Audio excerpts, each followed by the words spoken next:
Israeli Prime Minister Benjamin Netanyahu has told Hamas and all its enemies that the air assault and the 2,329 deaths recorded so far in Gaza, it's only the beginning of the war. The Prime Minister stated this on Friday while in a press conference and reiterated Israel's stand to hit Hamas harder during visits to various troops formations at the war front. Hamas had invaded southern Israel in a combined, coordinated, unprecedented land, air and sea attacks in the early hours of Saturday 7 October 2023, killing over 1,300 people. As at the time of filing in this report on Sunday afternoon, it was gathered that Israeli soldiers have moved war tanks and other heavy high-precision weapons close to the fence of northern Gaza, waiting for the expiration of the new humanitarian window given to the more than 1.1 million people to leave the northern Gaza to begin ground assault.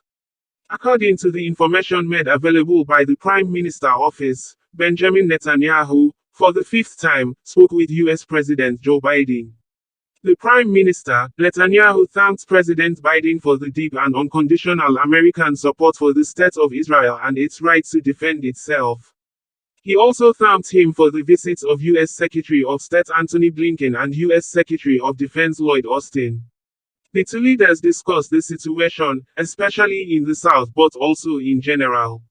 The Prime Minister thanked the President for the extensive and swift U.S. security and intelligence assistance. Prime Minister Netanyahu briefed President Biden on his visit to the Gaza Strip, viewed where he saw for himself the horrors perpetrated by Hamas against the families of the area adjacent to the Strip. The Prime Minister emphasized the unity and determination to meet the objectives of the fighting that have been set. The two agreed to stay in regular contact.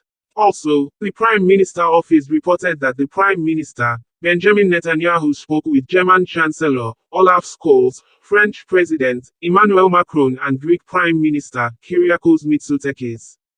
Accordingly, the European leaders expressed their unwavering support for Israel.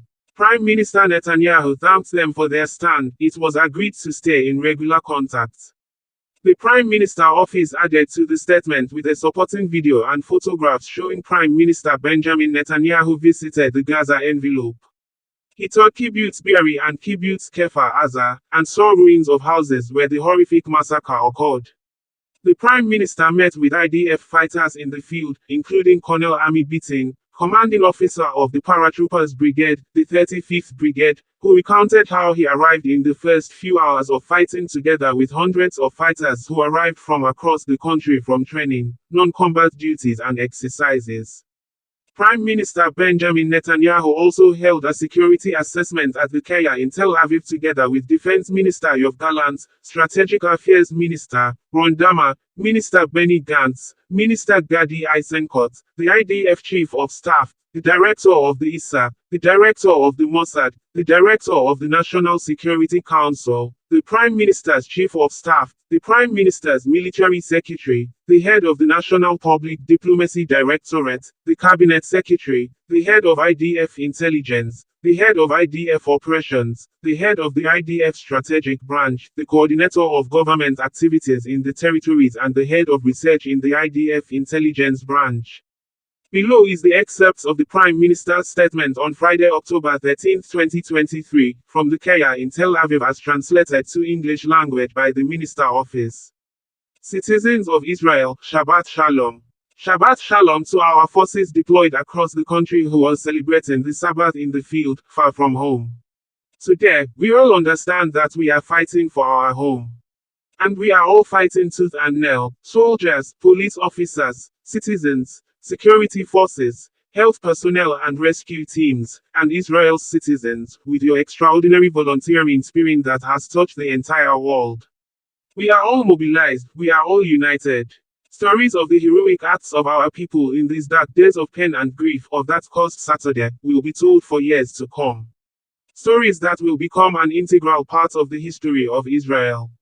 We will never forget the horrific acts perpetrated against us by our enemies.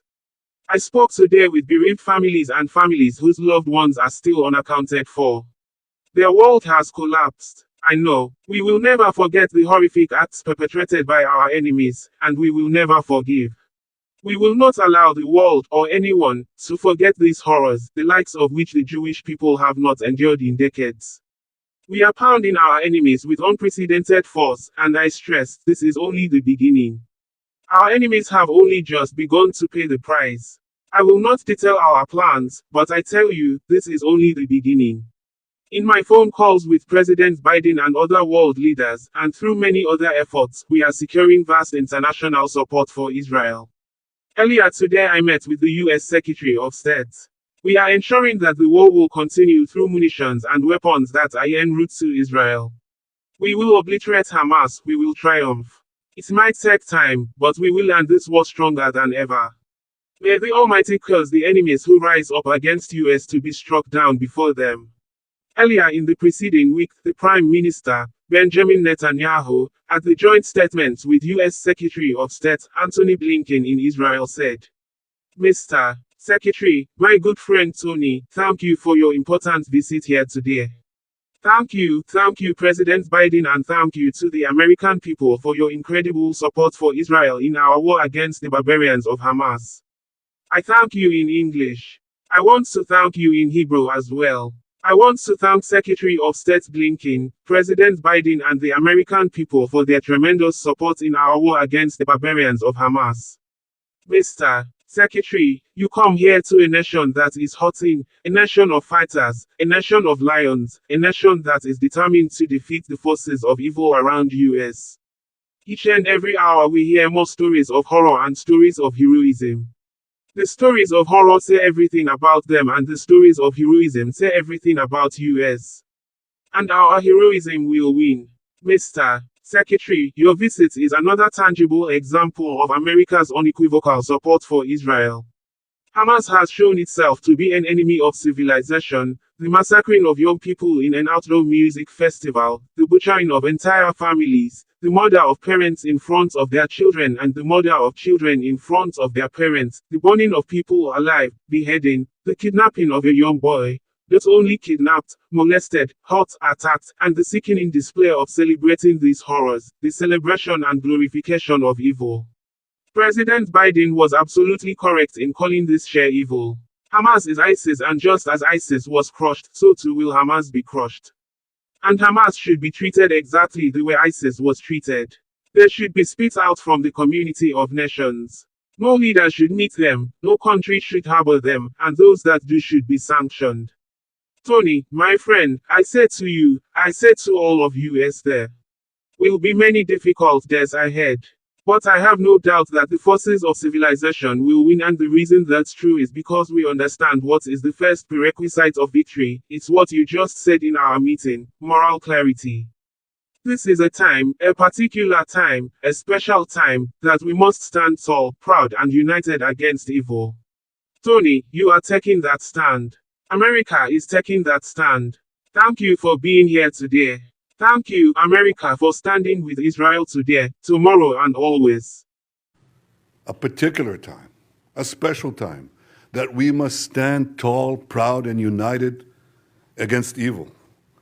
Tony, you are taking that stand. America is taking that stand. Thank you for being here today. Thank you, America, for standing with Israel today, tomorrow, and always.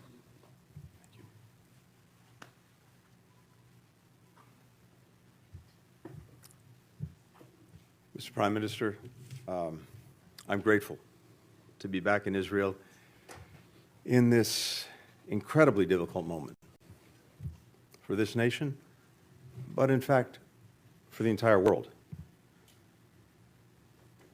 If you'll permit me, personal aside, I come before you not only as the United States Secretary of State, but also as a Jew. My grandfather, Maurice Blinken, fled pogroms in Russia. My stepfather, Samuel Pizar, survived concentration camps, Auschwitz, Dachau, Majdanek.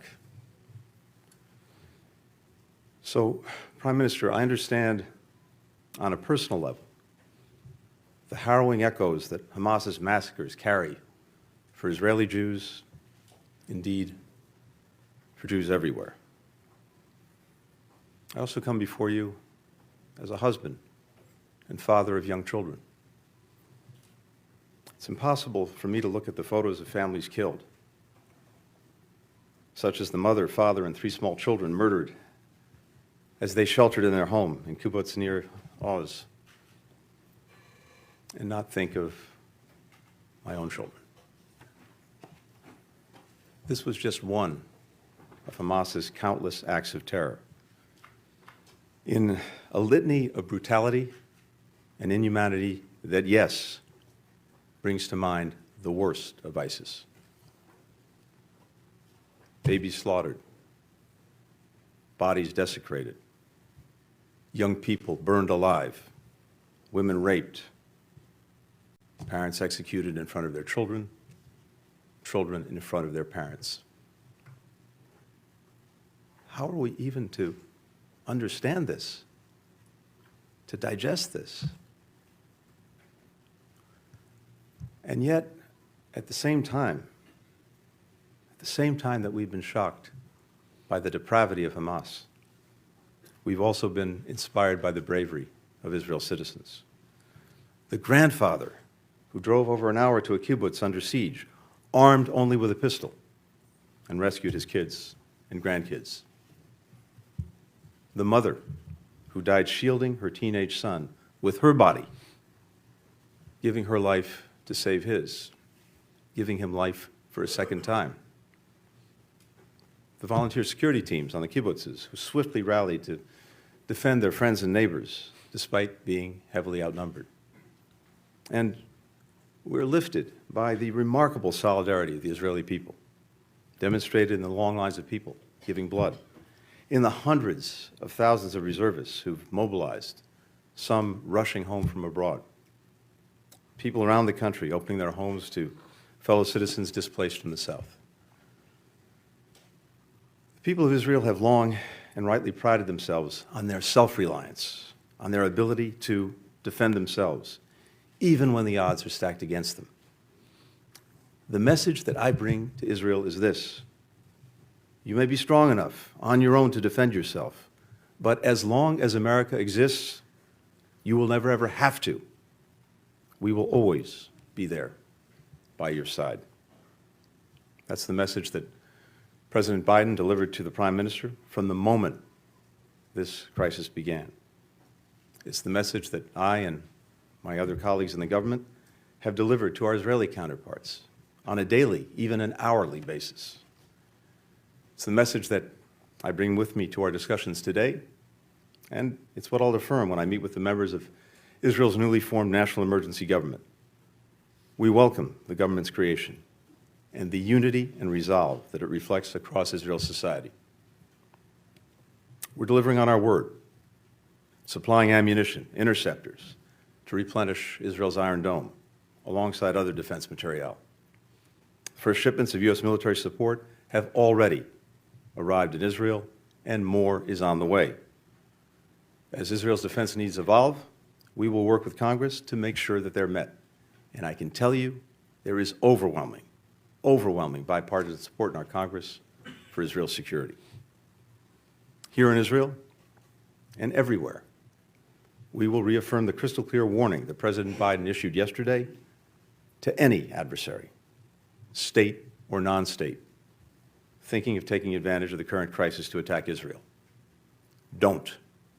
The United States has Israel's back. We've deployed the world's largest aircraft carrier to the Eastern Mediterranean. We bolstered the presence of U.S. fighter aircraft in the region. We're providing other support as well. We continue working closely with Israel to secure the release of the men, women, children, elderly people taken hostage by Hamas. We're pursuing intensive diplomacy throughout the region to prevent the conflict from spreading, and I'll be doing that over the course of my trip in the coming days.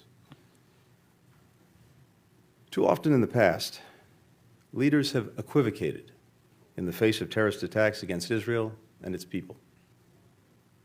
That's why we've been adamant with all countries in the wake of these attacks. There is no excuse. There is no justification for these atrocities. You heard the Prime Minister say it. This must be a moment for moral clarity. The failure to unambiguously condemn terrorism puts at risk not only people in Israel, but people everywhere. Look at what just happened. Individuals from 36 countries killed or missing in the aftermath of Hamas's attacks. Europe, Asia, Africa, the Americas, no region has escaped Hamas's bloody reach. Anyone who wants peace and justice must condemn Hamas's reign of terror. We know Hamas doesn't represent the Palestinian people or their legitimate aspirations to live with equal measures of security, freedom, justice, opportunity, and dignity. We know Hamas, instead of promoting the well-being of its citizens, rules repressively and dedicates the resources it has to terror tunnels and rockets. We know Hamas didn't commit its heinous acts with the interests of Palestinian people in mind. We know Hamas does not stand for the future that Palestinians want for themselves and for their children. Hamas has only one agenda: to destroy Israel and to murder Jews. No country can or would tolerate the slaughter of its citizens, or simply return to the conditions that allowed it to take place. Israel has the right, indeed the obligation, to defend itself and to ensure that this never happens again. As the Prime Minister and I discussed, how Israel does this matters. We democracies distinguish ourselves from terrorists by striving for a different standard, even when it's difficult, and holding ourselves to account when we fall short. Our humanity, the value that we place on human life and human dignity, that's what makes us who we are. And we count them among our greatest strength. That's why it's so important to take every possible precaution to avoid harming civilians. And that's why we mourn the loss of every innocent life. Civilians of every faith, every nationality who've been killed. Tragically, the number of innocent lives claimed by Hamas's heinous attacks continues to rise. Among those, we now know that at least 25 American citizens were killed. We join families in Israel, in the United States, around the world, in mourning their immeasurable loss. Nearly 15 years ago, my stepfather, who I alluded to earlier, Samuel Pizar, came here to Yad Vashem to perform the mourner's prayer that he wrote to accompany Leonard Bernstein's Third Symphony, Kaddish. Reflecting on the unspeakable horrors that he'd endured as a boy in the Nazi concentration camps, he wrote that man, though created in your image and endowed with the freedom to choose between good and evil, remains capable of the worst as of the best, of hatred as of love, of madness as of genius. In this moment, where evil, hatred, and madness have once more taken so many innocent lives, we must stand together, resolved to confront what is worst among humanity with what is best. We must provide an alternative to the vision of violence and fear, nihilism and terror presented by Hamas. That is what the United States will do, standing with Israel, working together with its people, and all those in this region who remain committed to the vision of a more peaceful, more integrated, a more secure, a more prosperous Middle East. Thank you very much.